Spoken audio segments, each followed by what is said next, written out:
Hello, my friendships. Hi.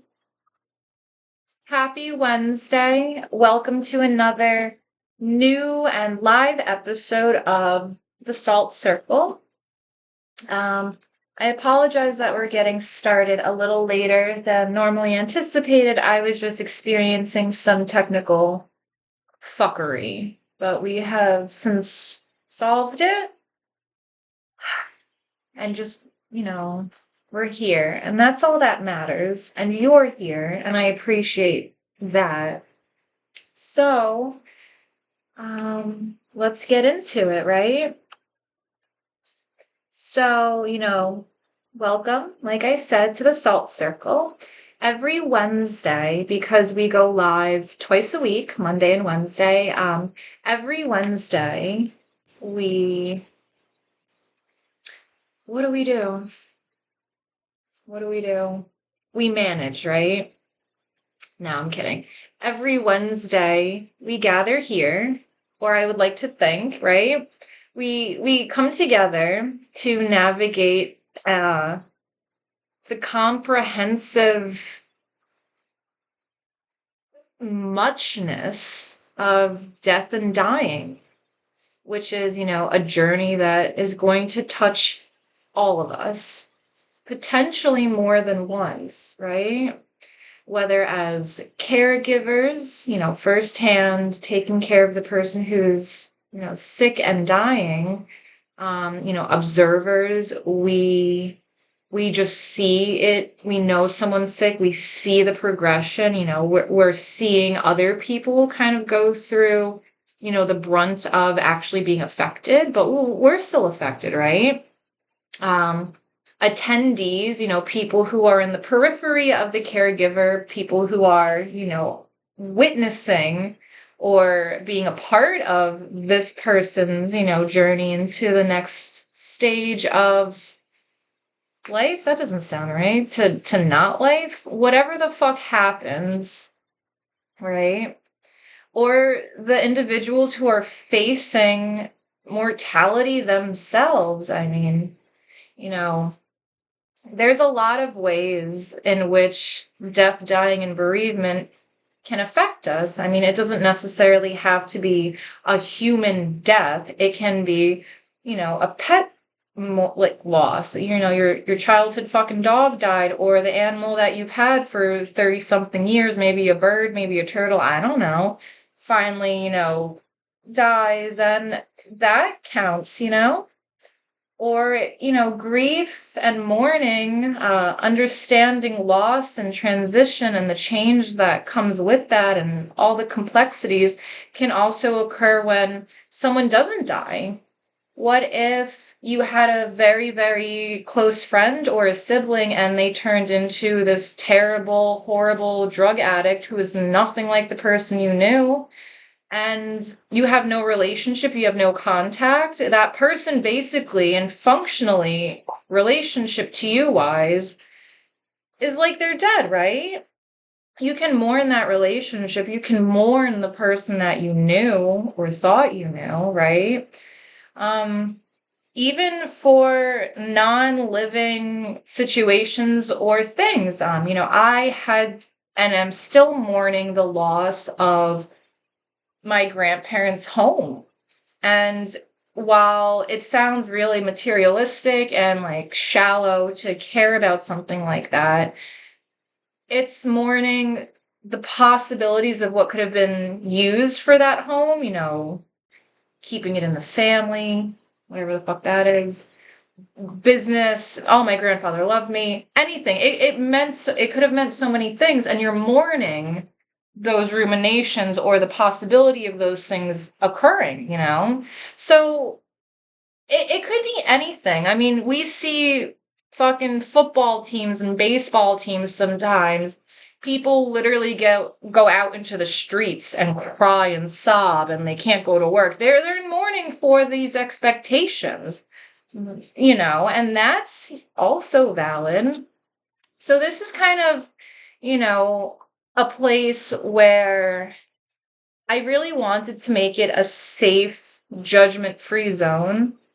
We can talk about all of the dimensions of death and the grieving process from, the psychological and social lenses to, what it means for a culture. What does a culture do with those themes? What about, certain philosophical perspectives? I am also pagan, so that means I am polytheistic. I see everything through the eyes and lens of someone who is polytheistic or pagan. So, these discussions might have some of that sprinkled in. I do like to do rituals. I do like to, really try to manifest certain energies and all that kind of mumbo jumbo, but you'll see. You'll see. It's all about, really taking in this profound human experience, and all the ways we deal with it for the most part are valid, right? So we're going to dive into that. And like I said, this is a safe place, so feel free to comment, or you can message me privately or anonymously, and you can share your story, or you can share what you want to talk about, what you want to hear me talk about. If you have specific questions, that I don't cover or you want me to expand on, please let us know.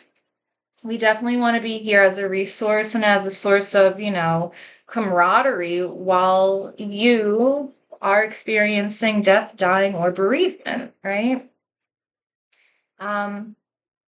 And that's just because I think that participating with support, participating with other humans or other things that are capable of giving a fuck, it's a great source of comfort, right? It's also validation, and it strengthens you, it galvanizes you. And traditionally a salt circle is seen as something that protects what is inside the circle. But also, a salt circle is used to amplify the power of what or whom is inside it. So that's what we're kind of here for. We're going to amplify and galvanize and prepare ourselves and understand, all these things that we might have some fear or shame or judgment or confusion with. So please feel free to message me or comment, or, the Salt Circle has a TikTok, an Instagram, a Discord. So whatever your flavor is, definitely reach out to me, because I would love to hear your 2 cents. I think we all have really valid positionalities, even if we haven't really gone through it specifically ourselves. What do you think about it? Have you thought about it? We'll get into it, right? So, and that's really what I want us to be able to expect in these kind of discussions, or, weekly meetings every Wednesday at 8 p.m.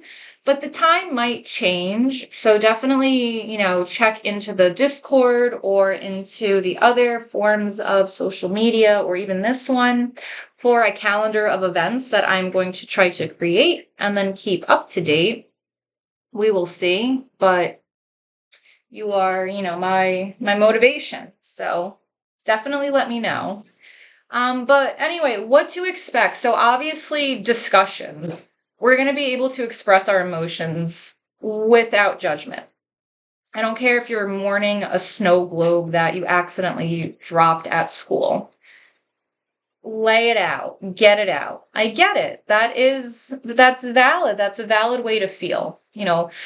We here in the Salt Circle, participants, listeners, whatever, we can explore our fears and our hopes and our concerns related to our own or to a loved one's dying process. We're going to allow for a greater emotional preparation and acceptance. We're also going to allow ourselves to have a voice in what we want to happen to us, even if we haven't created the legal documentation yet, but at least we will know that we can create legal documentation. You see what I'm saying?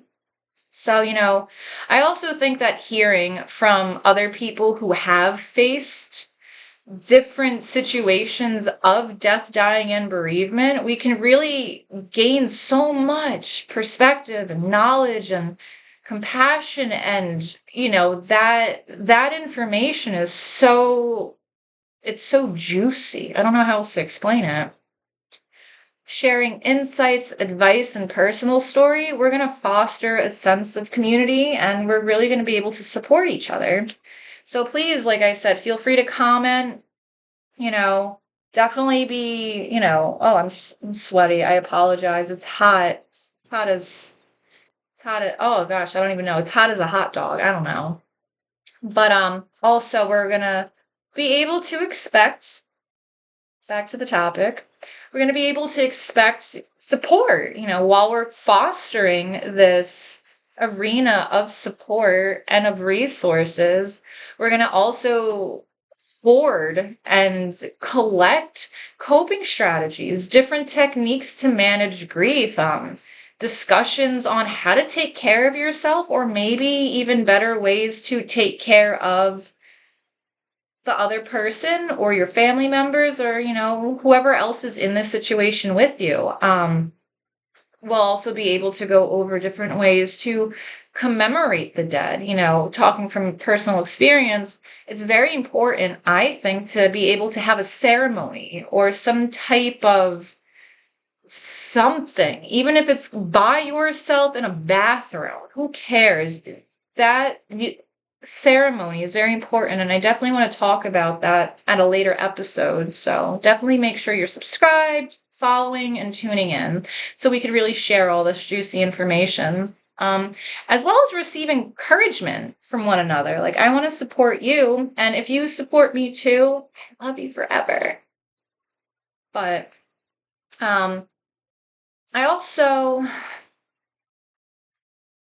want to make this place somewhere where we can retreat, for a place of rest. I was in a caregiver role, and, family members or loved ones, friends, or even someone who is just watching this happen, who is very emotional, you can experience emotional and physical strain while supporting or acknowledging what someone who is terminal, or received a terminal illness, or is going through an end of life process. It affects you, right?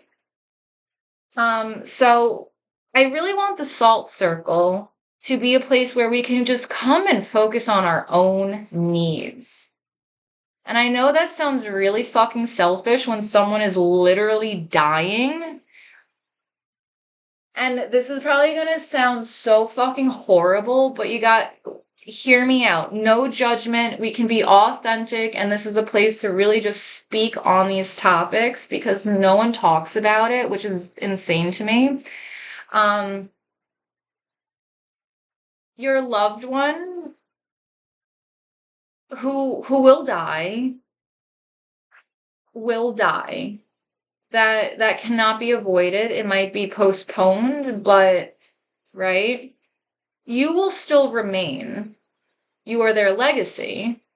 You need to also really actually remain and be their legacy. You see what I'm saying? Like, you cannot give everything that you have into caretaking for someone else, or handling this transitional process for another individual or group of individuals, especially, and this is another topic I want to talk about later in the future in another episode, but especially if that person is an alcoholic, an abuser, someone you've been no contact with, any kind of dysfunctional.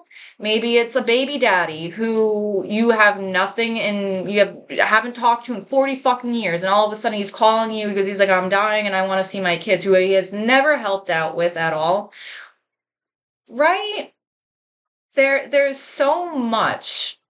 So much, but we just need to focus on ourselves. We really do. Despite who it is, what's happening, how badly you want to take care of them, or how dysfunctional and how bad they really need a lot of different kinds of care, you can't, because they will depart, right? They will die, and you will remain. So you have to ensure you are able to survive. You have the means for yourself. Like, you need to put the oxygen mask on yourself if the plane is going down before you do it for anyone else. You see what I'm saying? And I really hope people, take that, if nothing else, from anything I talk about in any of these episodes or any of them to come, that to take care of yourself, to prioritize your needs, even if it's only for 5 minutes a day, you gotta. You have to. Trust me, especially if you're in that caregiving experience. End of thought. We got to keep it pushing or else I'll get too sad, right?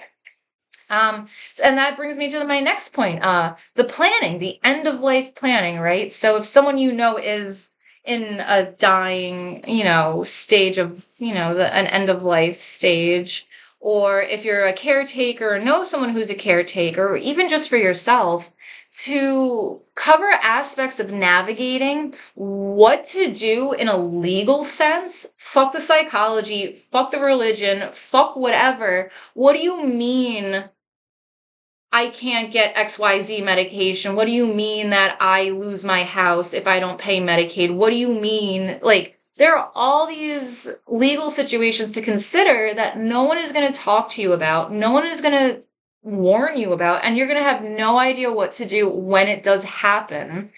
And trust me, when someone is dying and you're taking care of them, you're not going to have time to be able to learn the fucking red tape of how, wait, how do I get ability to take them to their appointment? Wait, what? That's a thing?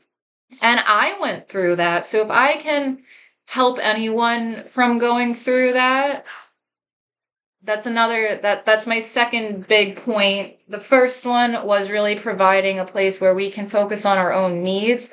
The second one is preparing people for the practical bullshit that will happen. Might vary where you live, but will happen if you or a loved one are gonna die, right?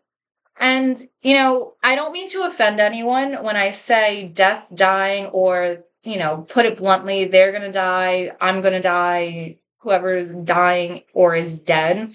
I just don't like terms like they passed on. They're gone now. It does not, we have to say the word. We have to get over the taboo and that, oh, I don't want to say that. It makes me uncomfortable. No, say it. You have to say death and dying. Like, they're words and they're fine. These are natural parts of life. This is a natural human phenomenon. And the fact that we shun it from all conversation, all thought until it's actually happening, and then we don't even say the word when it's happening. No. No. Not here. Not here. So I guess, we should really get into maybe more basic things, just to cover things that I spoke about in my last video. But what is death, right? Death is the stopping of every function, everything that keeps a body functioning. And there's a lot of different systems. There's a lot of things that go to keeping us healthy and going and maintaining. And it's when all of that stops. That is death. It is when everything ceases, every function, every movement, every synapse, it completely goes kaput. What is dying? Dying is a process. Very, very few people just fall over and die. Maybe a couple more people die in their sleep or nice and peacefully while they're taking a nap on a cruise ship for the first time in their life because they were a farmer, whatever. More often than not, we can kind of assume people might die after an illness or after, a decline in health, after sustaining an injury that we never were able to fully recover from. The process of dying can be lengthy.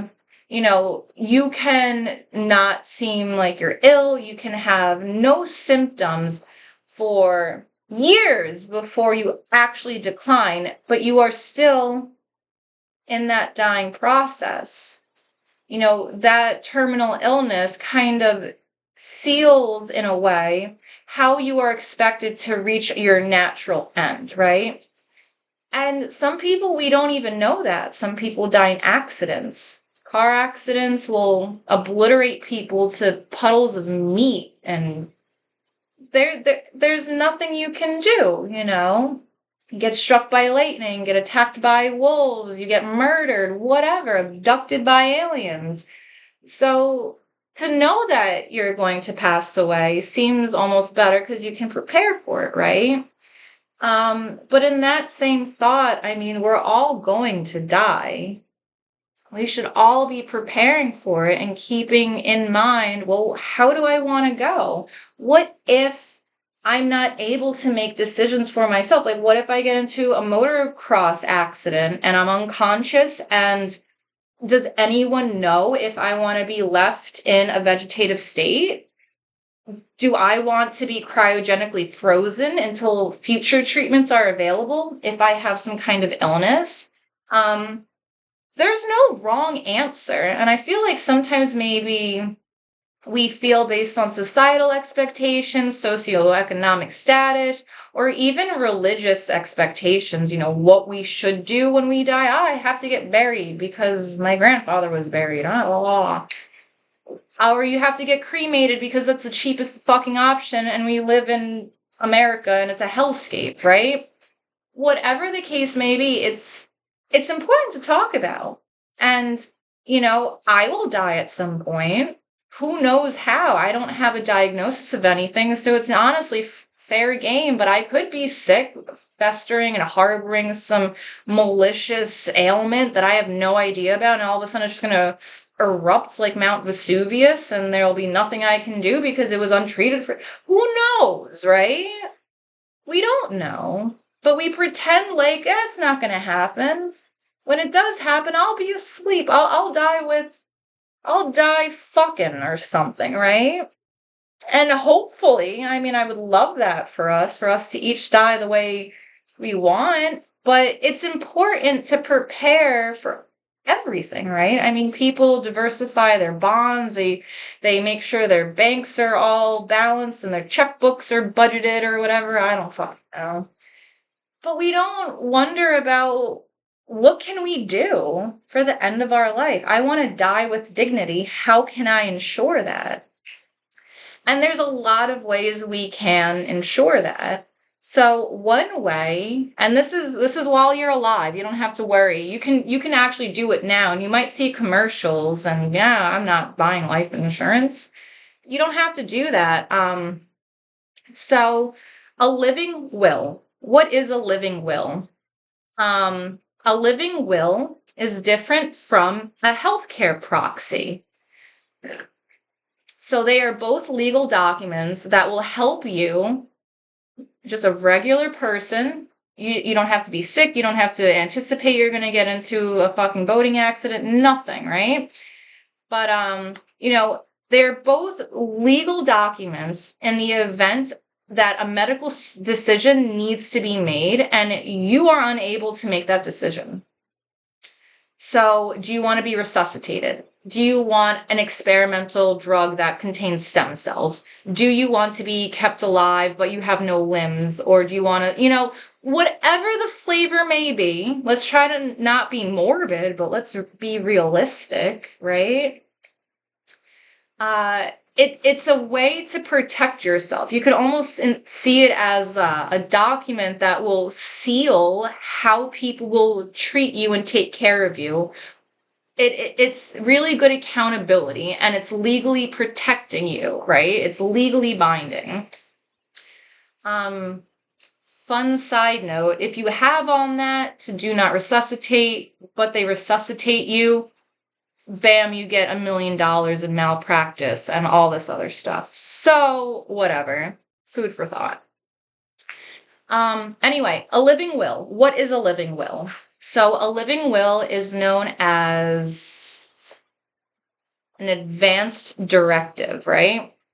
And it allows someone to, what does it even do? A living will is like,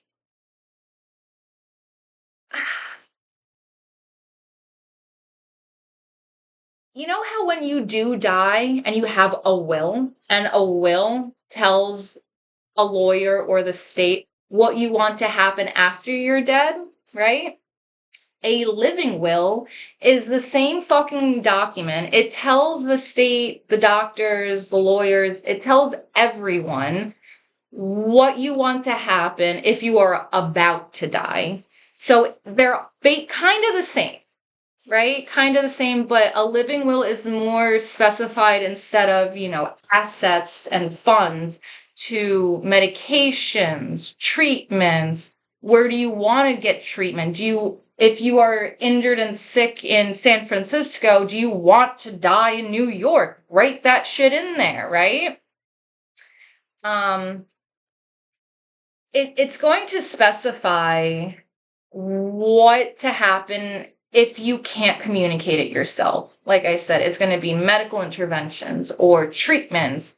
And it's if you're in a coma, if you are brain damaged, whatever it is. And especially regarding, ventilation, artificial nutrition, and resuscitation. So it's very, if you do not want to be kept alive on a monitor for 90 years just being fed through a tube, this is something that is something you might want to look into.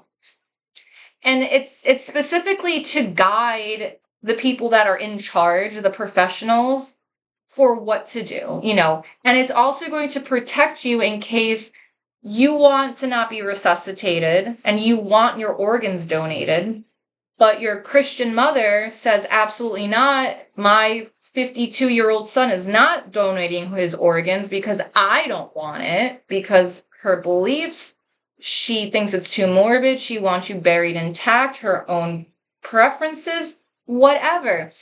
Too bad, so sad. Your son has this legally binding document that will protect his wishes. He wants to donate his organs. And I can't tell you how, sorry, the dog's ass hit my ragamuffin stand. And I lost my train of thought. But, for example, and, I just want to share information as honestly as I can, right? But, when my grandmother was dying, she said to whoever was around that she wanted to donate her organs and she wanted to have her ashes spread somewhere, wherever, right? And my grandfather, and keep in mind, they are old world, man makes the decisions, woman does all the cleaning type of people. And he's also Christian, so that's why I said that earlier, And he said, like, no, I don't want my wife I don't want to donate her organs. I don't. And we would say, like, well, it's her wish. And he's like, I don't care. She doesn't mean it. And without a document, a legally binding document that will legally protect her right to make that decision, she didn't create one. She didn't have one. So too bad, so sad for her and for everyone who wanted to honor her wishes. Her husband got to cremate her, and the rest is something that I don't have the stomach to talk about just yet. Tune in another episode, and one day we'll get into that. So that is a living will, and that's why living wills are so important. And then on the other side is what is called a healthcare proxy, or a healthcare power of attorney, or POA. And it is a legal document where you can appoint a person, someone else, to be your proxy, right? And they are responsible for making these decisions while you are not, right?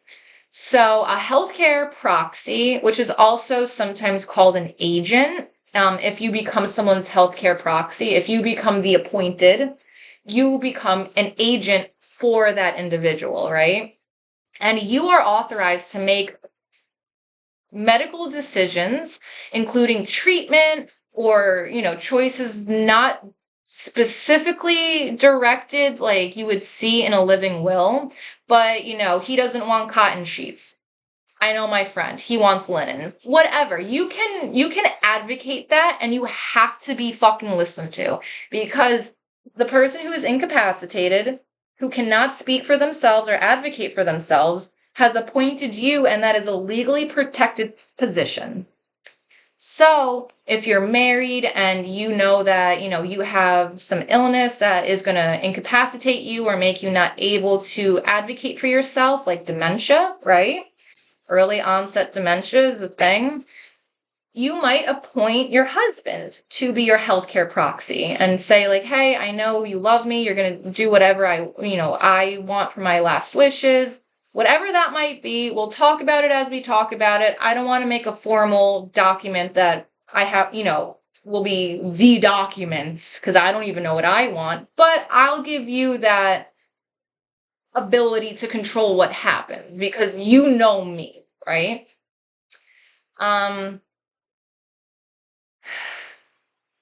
So a living will differs from a healthcare proxy because the living will is like a roadmap. It's going to detail, what kind of treatment and end of life care, but a healthcare proxy is going to appoint a person to make those decisions. So, I mean, you could have both. But I personally think if you have someone, a healthcare proxy is someone who's going to know you. They're going to know your attitude, your values, your feelings, your wants, and your fears, and they will be able to advocate for that. But you got to make sure you don't pick a fucking dingus, right? So, that being said, we're going to take a really short break because I'm sweating. I get very, when I get emotional, it manifests physically, and I get sweaty. I get sweaty armpits, and I need to step outside and cool off and ground myself. Grounding is a technique I do where I just lay on the grass and think about the earth and then chill the fuck out. It doesn't have to be more mystical or witchy. You can make it that way. Same thing with these candles. Everyone's like, oh, you gotta use white candles. You gotta use white. I got these candles for free. I'm gonna fucking use them. And they're gonna be good juju candles. I don't care. Because I have that kind of fucking arrogance and energy. But I still need to ground myself, right? Either way, when we get back, we're going to talk about the kinds of care you might receive, or you might be in charge of setting up for someone, right? I also want to make sure I give some time to the chat. So I am going to pop in and see what's going on. Hello, my friends. Thanks for watching so far. All right. Yay, how nice. Okay. Well, like I said, we're going to take a short break. I'm going to put the music back on, and then we're just going to get back into it, okay?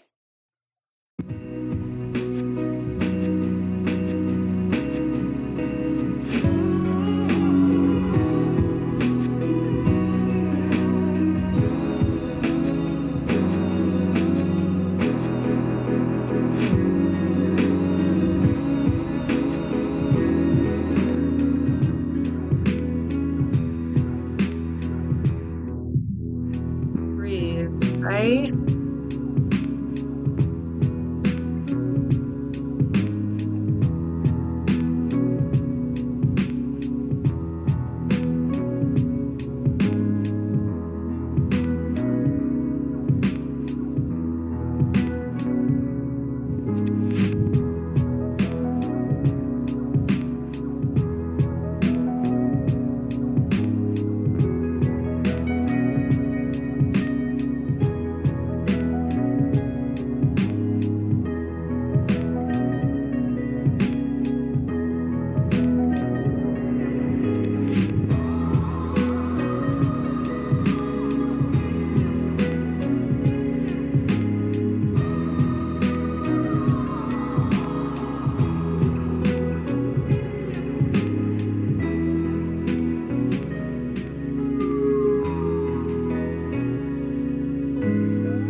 farts.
All right, my friends, welcome back.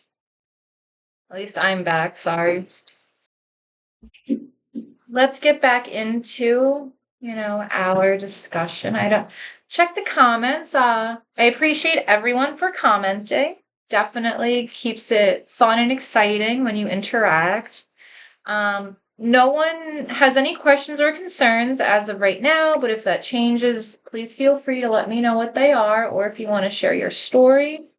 Even if it has nothing to do with this topic, or if it has something to do with death, dying, and bereavement, but not what I'm talking about specifically at that moment, feel free. This is pretty unstructured. I'm just kind of winging it. So you're fine, right? We're all fine here. Puppy, please. Sorry. Riblet is a baby. So, we talked about what death, dying, and bereavement are. Actually, we didn't talk about bereavement. We'll get to that. But we talked about what death and dying are and the different things we can do, a living will or a healthcare proxy to kind of prepare ourselves. We could also ask our loved ones if they have that, or if they don't, what do they want? And if they act weird about it, just say like, hey, I just want to make sure whatever it is, wherever you want to be buried or whatever kind of funeral or celebration you want, I just want to make sure you get that. But I don't know what you want. So, it can be a very light-hearted discussion, and it shouldn't be something that you're afraid to have with your loved ones, right? So a living will and a healthcare proxy. There's other things that we can do to protect ourselves and prepare ourselves, and we'll get into that next Wednesday. So now I want to discuss the kind of care that someone who is dying or going through an end-of-life stage can receive. And there's honestly 3 types, right? There is palliative care. Ooh, excuse me. There is hospice, and then there is fuck all else, right? So palliative care is care that is specialized for you got a diagnosis, or you have a condition or an ailment that requires very, very serious care. And it's going to be a kind of care that really focuses on sustaining your life, providing pain management, and really ensuring your mental health is also cared for while battling or living with this ailment, which is most likely going to cause, your death, right? Not necessarily all the time. You might go into palliative care and you're expected to live You go into palliative care when you're a kid, but there is no prognosis of an early death. Um, it's just more of something because your illness is very substantial and it requires very substantial care, right? Um, Palliative care can be provided at any stage of an illness. It can also be providing curative treatments. So you can always, be cured or continue to live a life while in palliative care, right? The main focus is the care.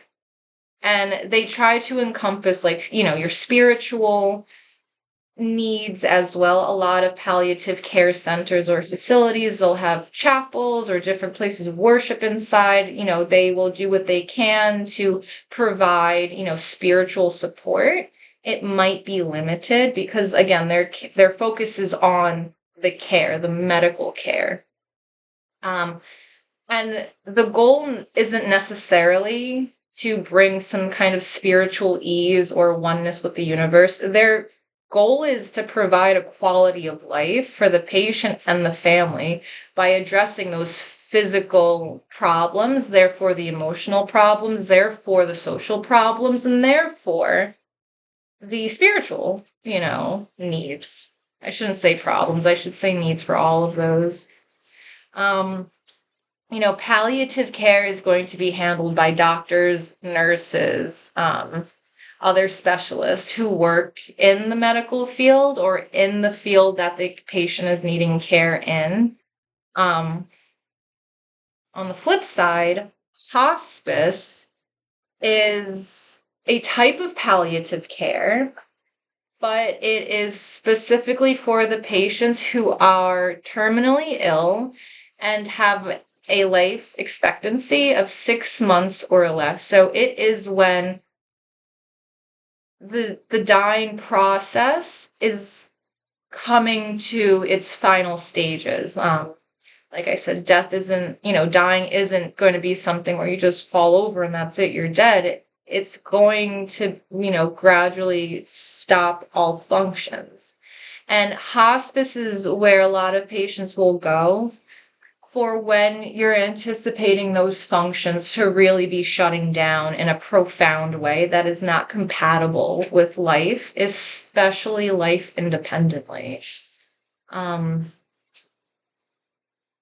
Alternatively, you can be in hospice care just by having a certain type of prognosis or diagnosis. And you're there just to let the disease run its course. There is no cure, when you go into hospice. There's the treatments also are more, they're shifted from maintaining life and maintaining pain management and getting the patient to be as independent as possible.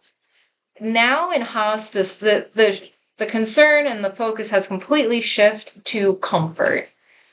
Anything that can be done to make this person comfortable and, have dignity while they're going through this, because it's inevitable. It's not going to slow down or stop. It will come to its end. And it's a waiting game. We are going to go through it together. I will see you out. And you can do that at hospice.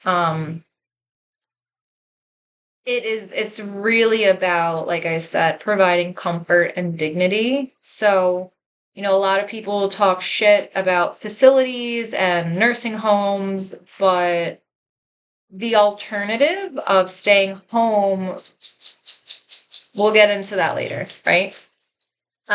So the providers at a hospice are nurses, they are doctors, they are medical professionals, but they're also volunteers, they're social workers, priests, monks, people who are working on books, people who are looking for inspiration for their art, people who are trying to recover from addiction or who feel whatever, right?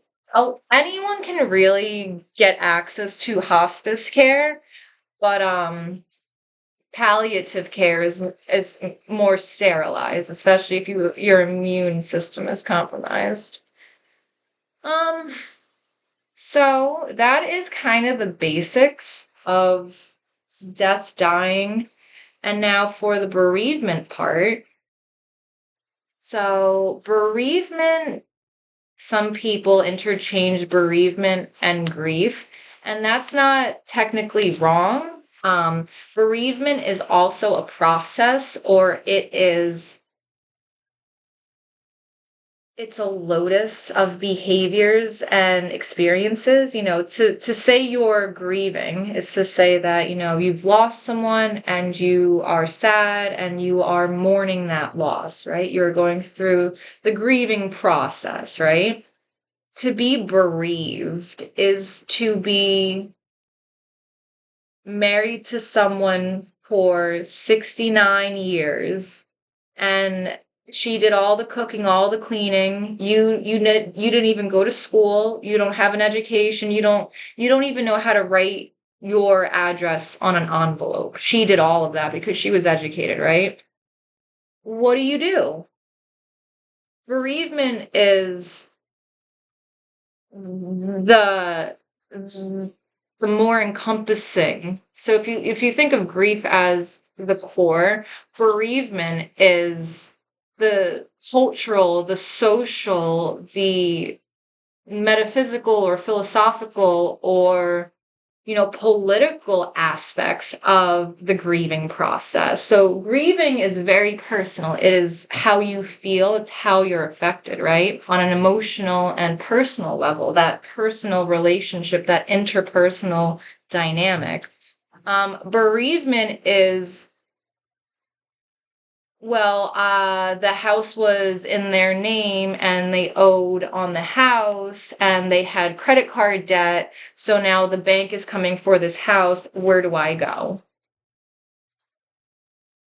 What do you do? And then that's going to lead to, other situations that can cause, a lot of heartache and turbulence. So it's important to give ourselves time to really explore how we grieve, how grieving can affect us, and what we might be left with after the dying process is finished, after someone has died, and then what we are remaining with. It's not just the love that doesn't have anywhere to go. It is the everything else. You have to go to work now. Like what are you gonna do? So, um, I think it's very important also to seek support when you are grieving or when you are bereaved. When that bereavement process is something that is going on in your life. And just like grief, bereavement and grief, they can happen at any time. There's no expiration date, and they can happen in a lot of different ways. There are a lot of different ways people can grieve. Um, there's also a lot of ways that people feel after someone has died.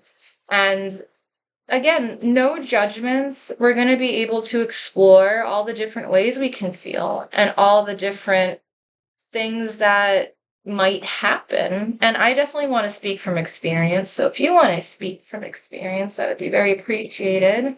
Or even just ruminations and what ifs. If you want to talk about some hypothesis or some situation you've concocted in that omelet of a brain of yours, share it. I want to hear it because honestly, someone really might go through it. So again, we're going to allow some time for people to, message, chime in. I definitely want to read the comments and see what is the what. So bear with me while I click around awkwardly.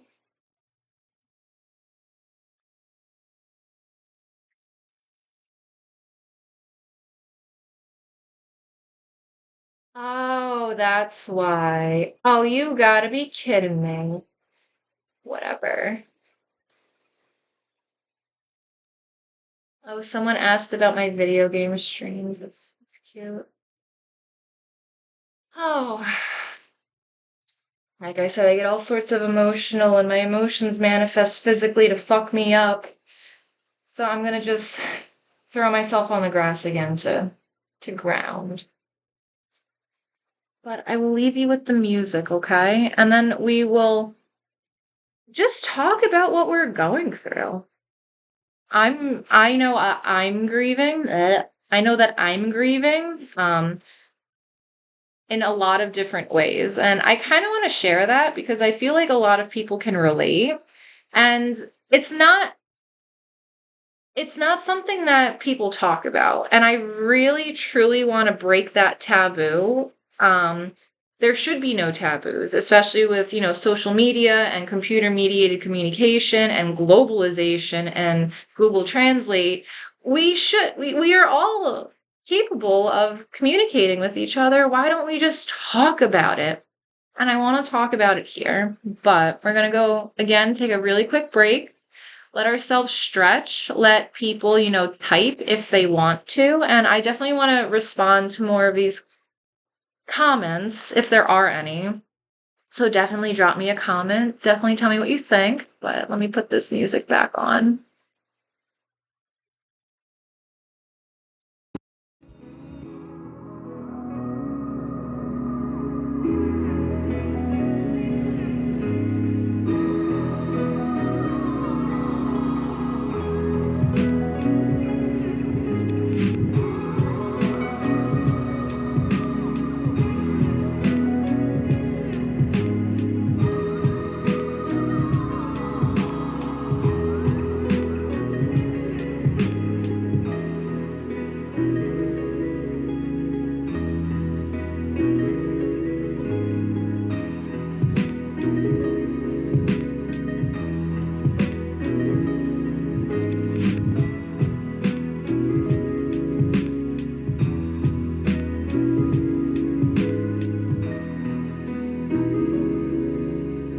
Hey Google, turn on sunroom light.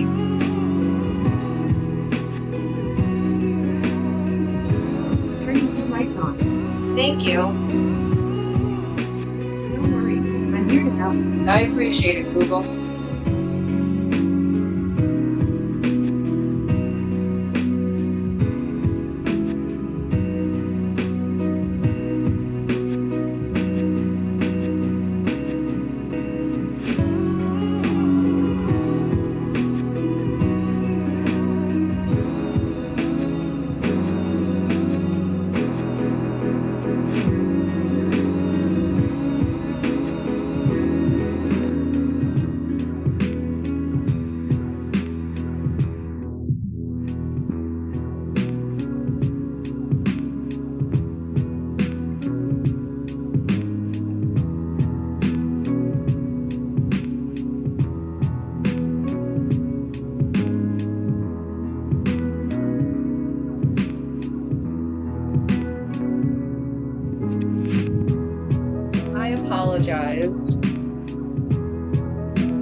Hi, my friends. We are back and we have Kitty Bean with us.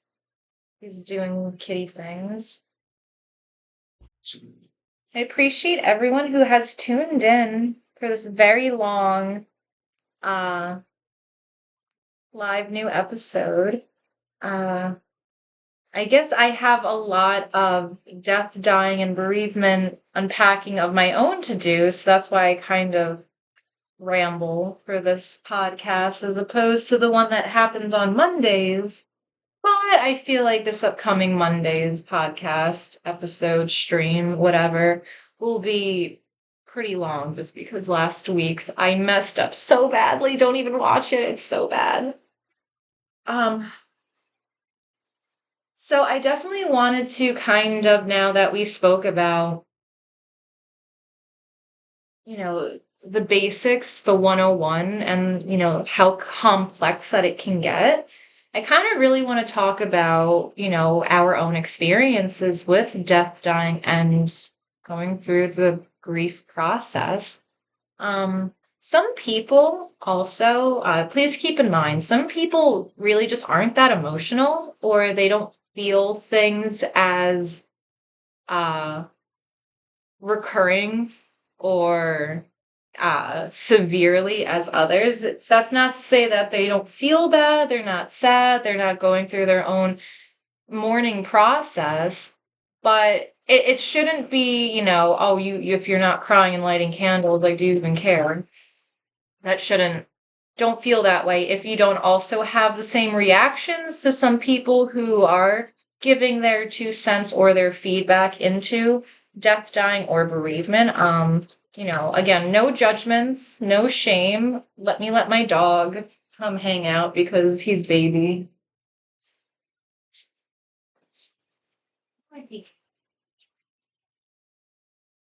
Oh, my piggy. Will you be the piggy boy? Where's that boy? Where's Stinky? Huh?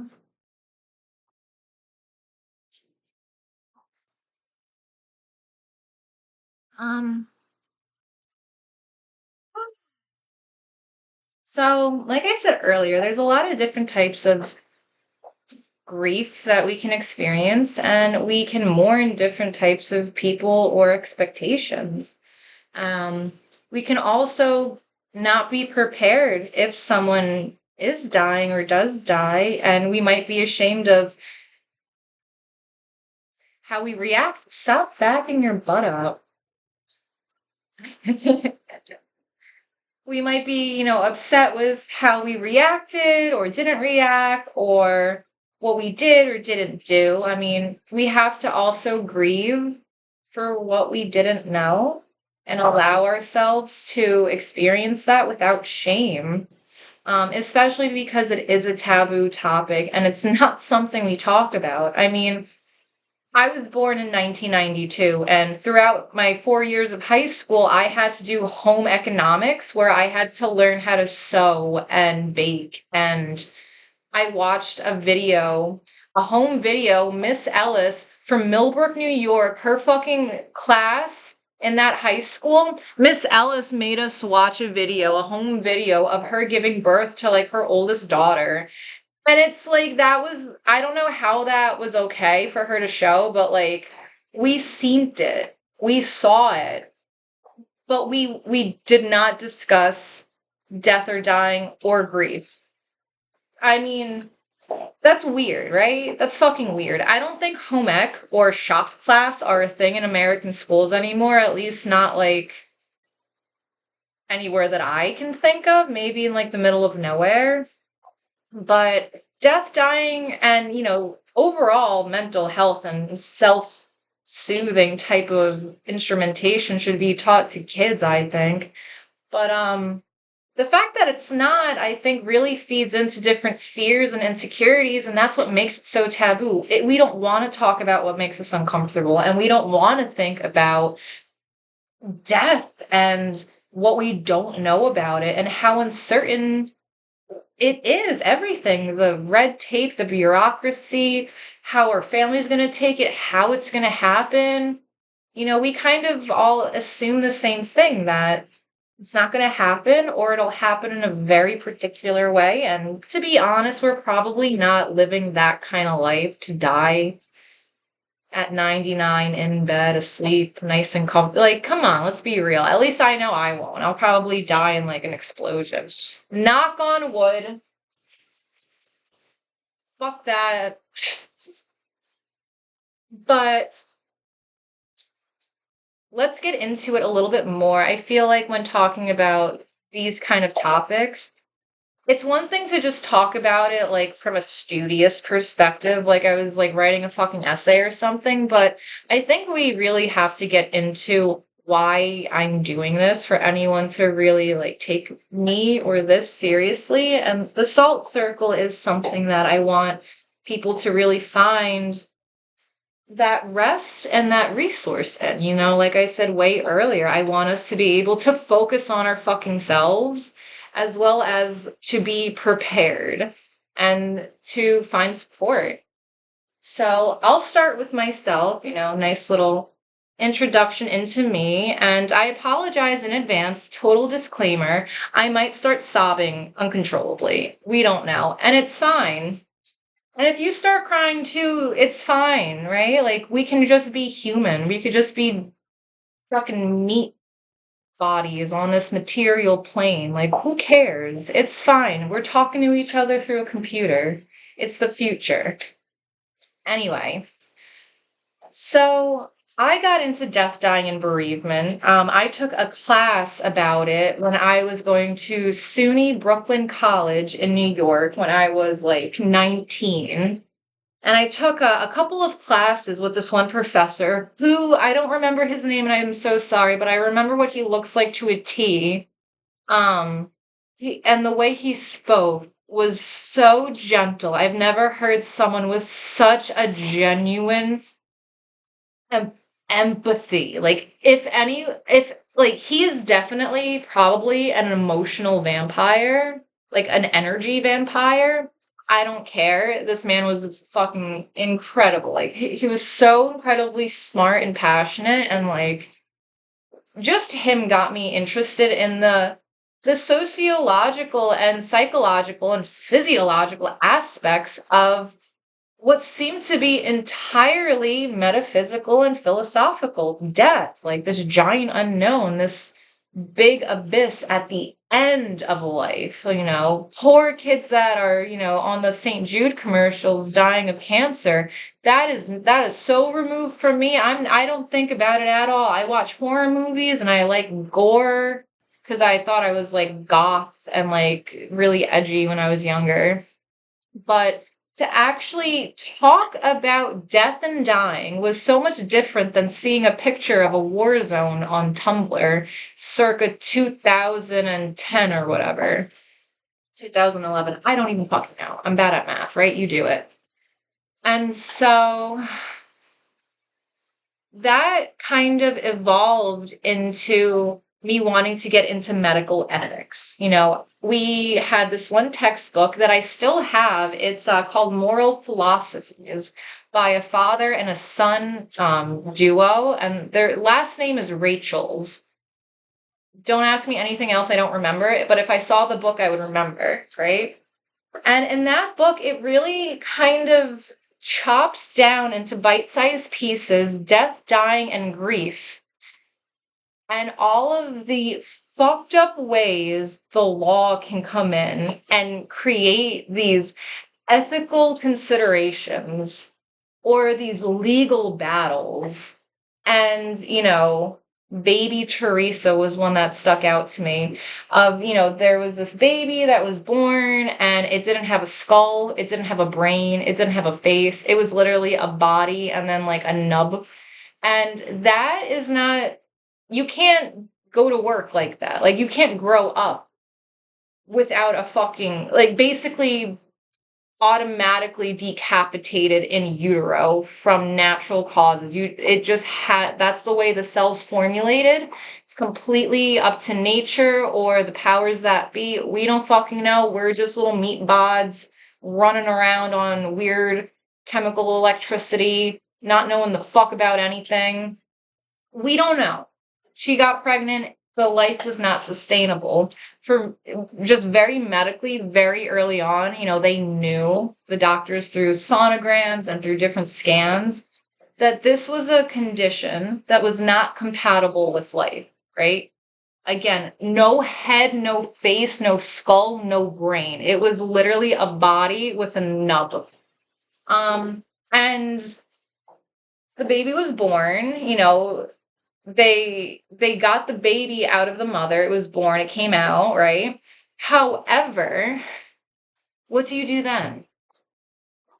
What do? Do you keep it alive on ventilators, on liquid nutrition, on breathing machines, on hydration machines, on blood filtering machines, spending all this taxpayer money, or do you bill it to the mother's insurance? That's another consideration, right?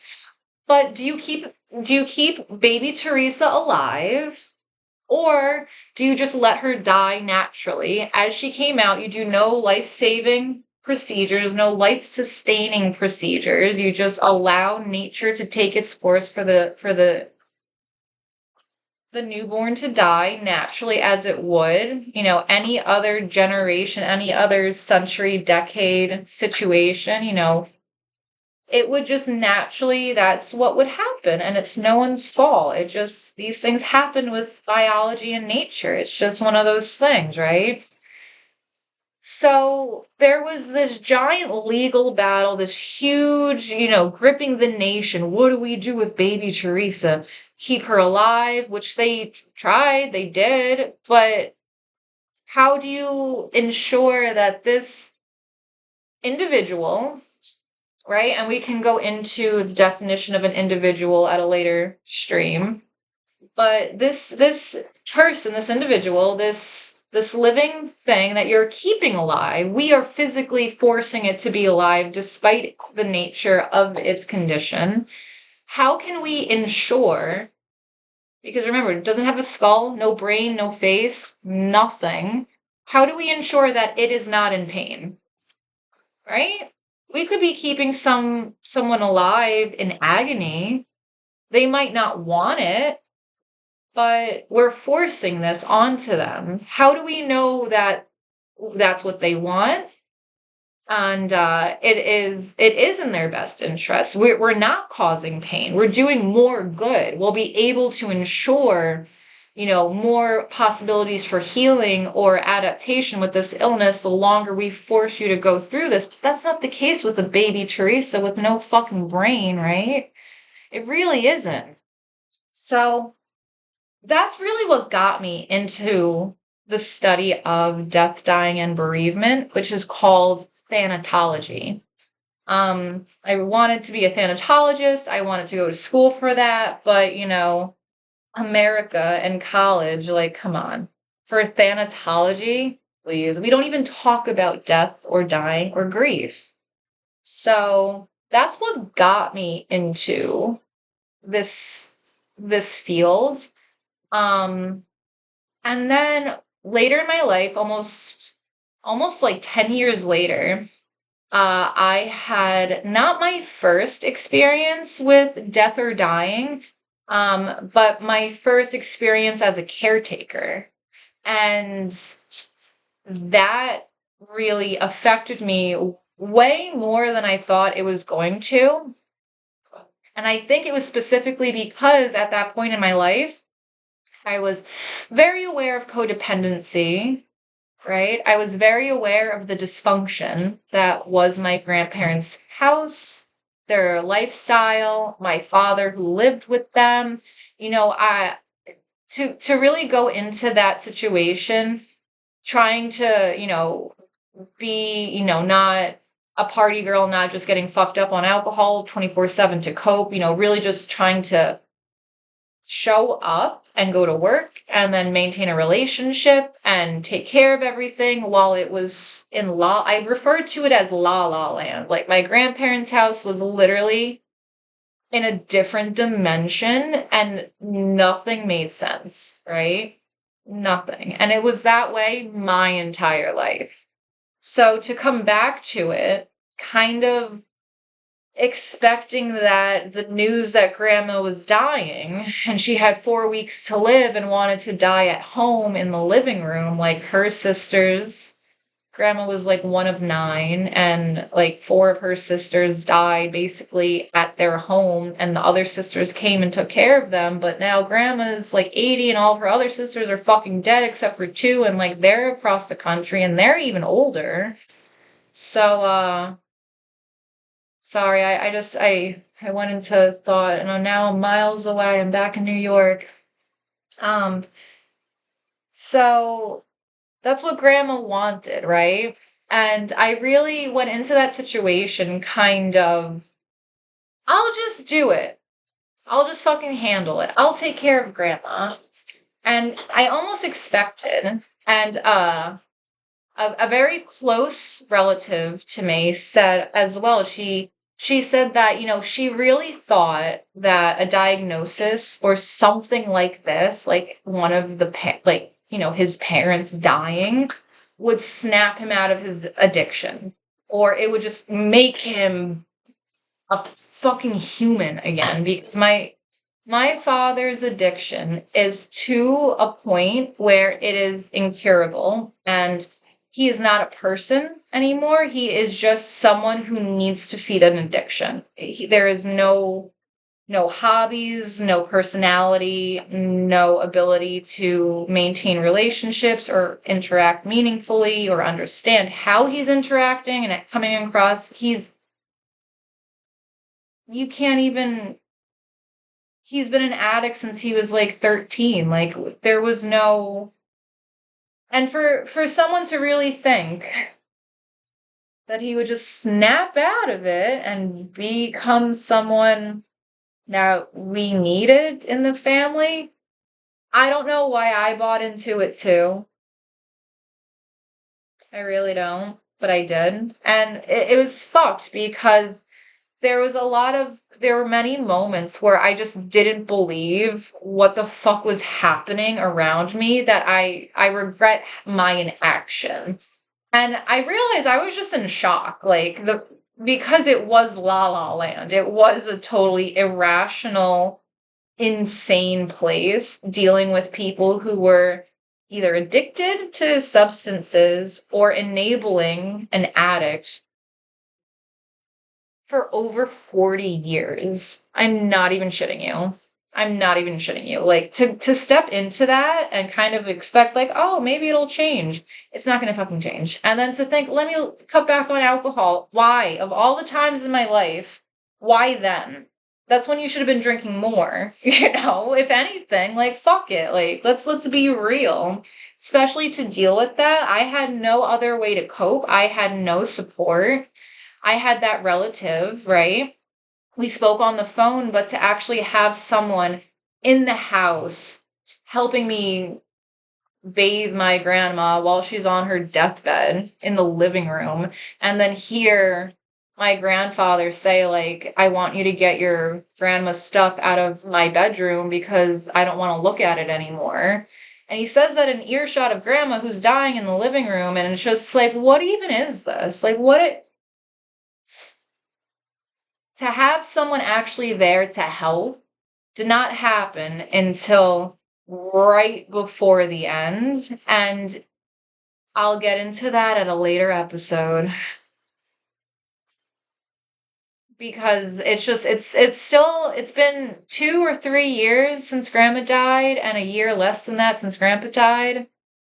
And I think grandpa's been dead for exactly like a year and change, and then grandma's been dead for like 2 years and change, but I don't feel like that's right either. Grandma's been dead for 3 years and change. No, we had no funeral. I don't know. I have no idea, right? No tombstone, nothing. But,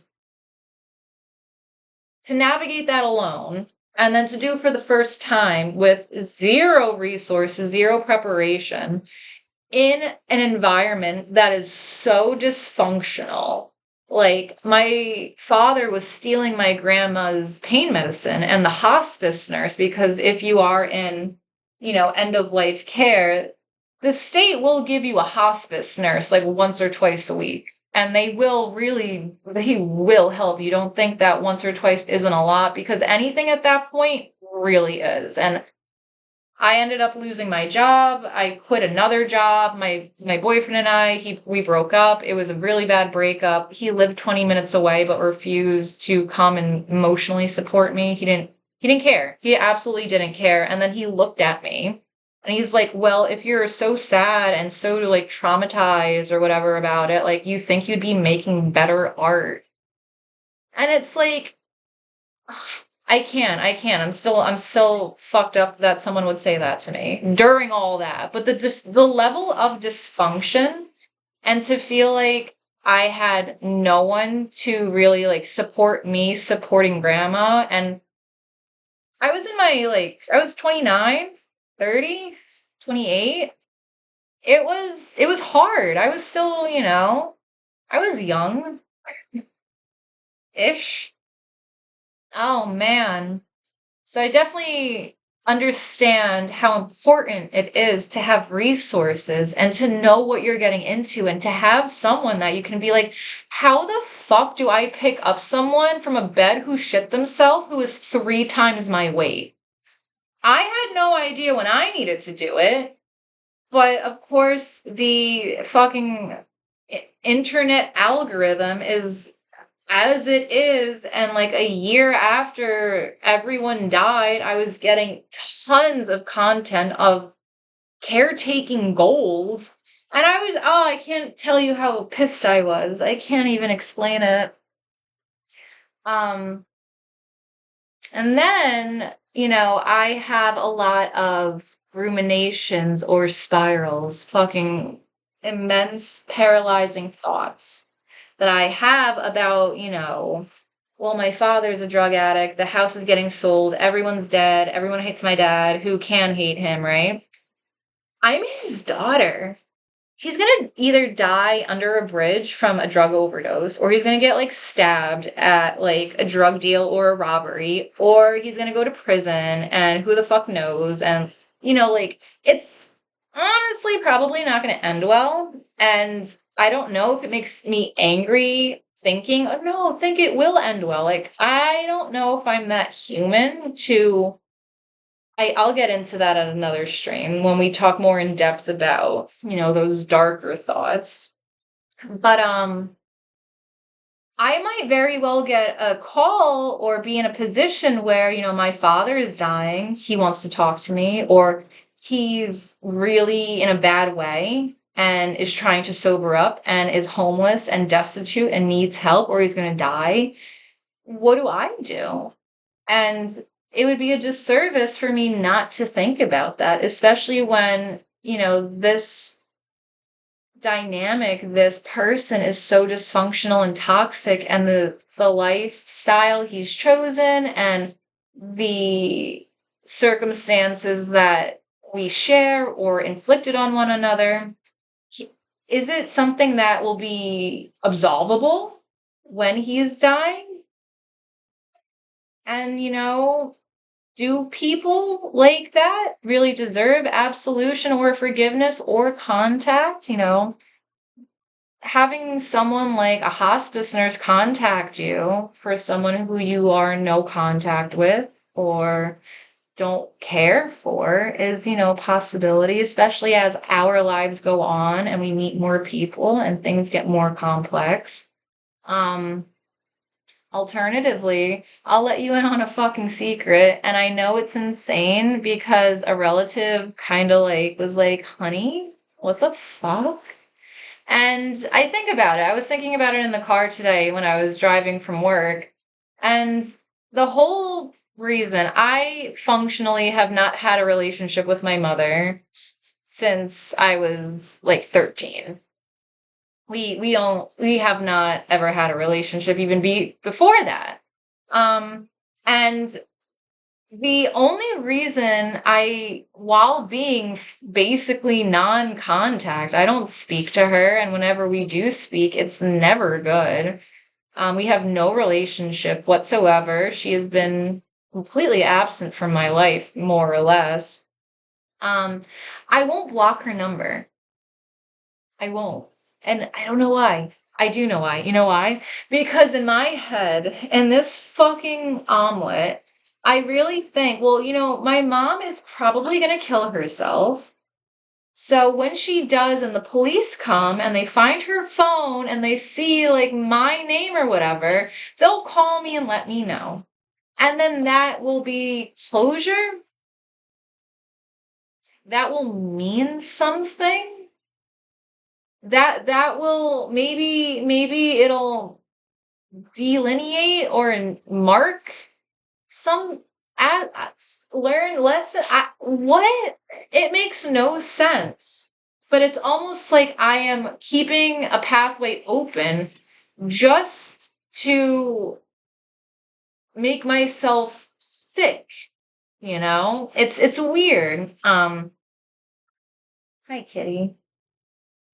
It is weird, especially because if that was the case, if she did, happen to commit suicide or get into an accident, police would be able to locate me, right? I don't know. I've never really been in that situation, but I assume that's how next of kin works. Like that's just on a database somewhere. I don't know. And why does that make me worry if I don't know if she died? Is it because I want to be able to blame myself? It's weird. It's a very strange thought. And my relative was like, honey, delete the number, block it. She's like, this isn't, even if she was going to kill herself, what does that have to do with you? And it's true. What does it have to do with me? Am I going to keep this pathway open until the end of time just so she can have access, or just so there can be some kind of access for continued pain? Or it's a very strange thing that I've caught myself doing, and made even I won't even get into it. But I do find myself grieving sometimes because there is no relationship. And I think, like, well, when she does pass away, like, we don't talk about healthcare proxies. We have no relationship. What would I do with that? How would I feel about that? And it's okay for me to think about that. I don't have to have the perfect relationship with her. I don't have to have some call to action or something that I'm going to do, or, it's okay to just think about it, or just, ruminate a little bit. Don't ruminate. Ruminating is bad. But yeah, those are kind of my thoughts lately with, death and dying, but also the grief that I carry. I think I touched on a little bit, was a lot of shame, the things that I didn't do for grandma or grandpa, or the fact that I'm not closer with my mother and I feel responsible, like, well, I should know how she wants to die. I should take care of her. Why am I taking that on? Who knows? That's more of a me thing than anything that I have to navigate. But I also find myself a lot of the times reminiscing and mourning about, friendships that are no longer, and then having this immense survivor's guilt over certain friends, one in which I won't mention, but her and I, her mother basically adopted me, fostered me for years, was such a positive influence in my life, despite being an alcoholic and a hoarder and running from the IRS, whatever. Um,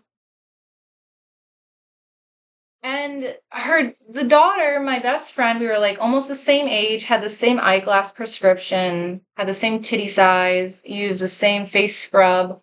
We looked identical almost, and we were best friends since we met when we were like 6 or 7 years old. And my other dog. And so I will end this shortly. But she fell very hard into drugs and alcohol and the partying lifestyle. She started dating abusive men who really, I mean, the person that I loved and grew up with disappeared gradually to the point where she really reminded me of my dad, and it was so scary that I did not react well. I reacted with a lot of anger and, you know, whatever. We are no longer friends, and finding out that she was going to rehab, but she was still looking for, drugs.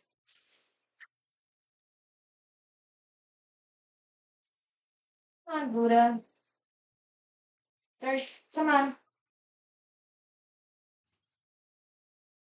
And, she was just overall doing really risky things like setting microwaves on fire because she would try to dehydrate certain pills that she would want to snort, and then not even realizing that the microwave was on fire, and, speeding on motorcycles, and, throwing herself in gutters when a boy wouldn't act nice to her, just really, really unhinged bullshit.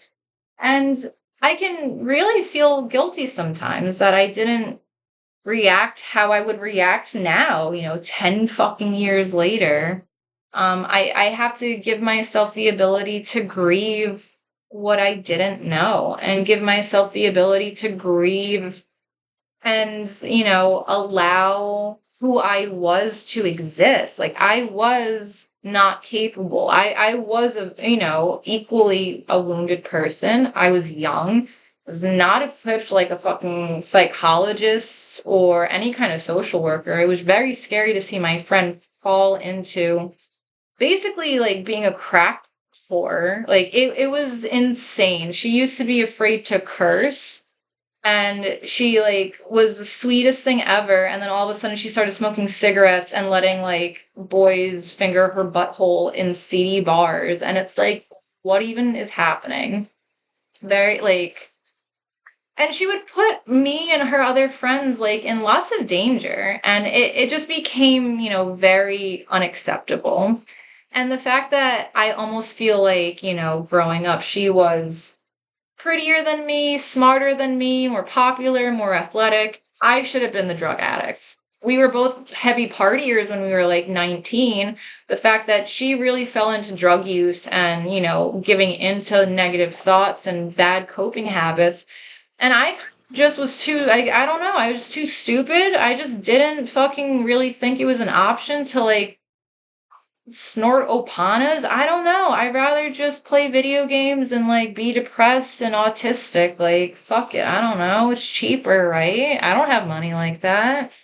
I'd rather spend my money on like food. I don't know. And I always felt guilty that she became what she became, and that she never really got better, or, I don't actually know what happened to her, but there's a lot of feeling sad and feeling guilty and feeling like, almost every day I think about her, and I think about, the things that I wish we could do together, and the things I wish I could tell her, and what it would have been like to go through certain milestones with her in the last 10 years, how different my life would have been, because we used to have so much fun. We really did. We were so, so, so close. We were basically sisters. We really, really were. And to lose that connection, and to lose it, gradually over her drug use and, mental health issues, and then suddenly over one argument in the kitchen when we both shared an apartment across the street from Mahoney's in Poughkeepsie. It was really just hard for me to get over. And then I remember, you know, I don't I just remember months later I was living in Idaho. I moved from New York to Idaho because grandma died. I lost both of my jobs, or I quit one of them and I lost the other. My relationship went to shit. Everything just was terrible. My father and grandpa were really just like becoming way more intense with their addiction enabling dynamic, and I didn't know what else to do, so I literally just ran from my problems, right? And in Idaho, a couple of months after I got there, I get like all these messages from that friend, obviously probably drunk or some kind of intoxicated, just manically spouting off she's sorry and she misses me. And I felt the same way. I didn't care. I truly did not care at all. I just wanted my friend back. I even offered to like get her to like move out to Idaho so we could just start over. And she never like answered that. She would just like message me in like a frantic and then like go silent for like 16 hours and then message me frantically a bunch of times again and then like go silent for like 20 hours. And then I was fine. I found out she was fucking my ex-boyfriend at the time, who he like stole my bed and like all this shit. So like she was fucking him on my bed, whatever. But it was like such betrayal, especially while you're talking to me and like pretending like you're sorry and then like you're doing that because a mutual friend told me. Because when I was like, hey, Jess' friend might move out here, he was like, you know, she's fucking Greg, right? And I was like, yo, I had no idea. That's fucked. And the amount of rage I felt, which I realized was just my sadness that was turned outward. Again, it was like mourning that friend. It was like losing that friend. And it really like just kind of, put it in the ground that this person is not who she used to be. It's not who she was. And the friendship that was there that I cherished since I was 6 years old, 20 years of friendship is just gone, right? Just completely gone or whatever. 20 something years. I don't even know. I don't know numbers that well. But I still think about her all the time, but I don't think that I'm that human that I can have a relationship. And that's valid. You can still mourn and grieve and miss that person, but not want them in your life. You can just kind of say, like, hey, everything died and it needs to stay that way. It hurts me and I will grieve you. But another way to look at it is like, you got the best out of them. You got the best of their years. Like you loved them as much as you could and were supposed to. And it's kind of the same thing if someone dies at any actual point in, your relationship with them. It's like you had them for while you had them. You had them completely. You had the best of them. And I try to think about that too when it comes to grief and bereavement. Just because it's one of the oldest stories, you know? One of the oldest stories on the planet is that there are two people. One of them will leave first. That is the oldest story that we know. Someone will leave first. And to think about it, that you really get the best of them and you give the best of you during that time, right? Oh, so we're gonna leave, right? Oh, this is Bean Boy. He just farted. But I'm so happy that you were able to tune in and listen to almost 2 hours of my rambling. Definitely need to condense it. But like I said, death, dying, and bereavement is such a complex topic and it's taboo. And we got to break that. We really do. So, definitely want to thank everyone for watching. Definitely want to ask you to tune in again and, let me know what you think. Definitely like and subscribe. Definitely comment. There might be some people who are small-minded with tiny vocabularies who want to act like this is a joke, or who might want to act like, let's divert the conversation into something juvenile because it's easier than actually facing our feelings, or it's easier and more comfortable than talking to ourselves and meeting who we are on the inside, right? And that's fine. Like, we can be in any stage of our healing journey. But again, there is going to be no judgment. There is going to be no shame because this is going to be an authentic place where we can all share. Also, we could just ban whoever is being annoying and it's fine. So, there's nothing to lose. Definitely tune in next time. Next Wednesday, we will have another episode about death, dying, and bereavement, but we will go into more detail about some new topics. Alternatively, you can tune in on Monday, and we will talk about, self-sorcery and shadow work and healing ourselves in a way that intersects psychology and paganism. And, that's also going to be more than just an intro discussion. If you want to see the intro discussions, please tune in or please watch the previous recordings that I have. Let me know what you think of those too, because I definitely want to get some feedback. And I definitely need to remember to blow out these candles because I forgot last time. So, again, thank you so much for watching and tuning in. I really appreciate, your time and your energy. And thanks for coming to the Salt Circle. I hope you guys have a great night, a great morning, whatever it is, okay?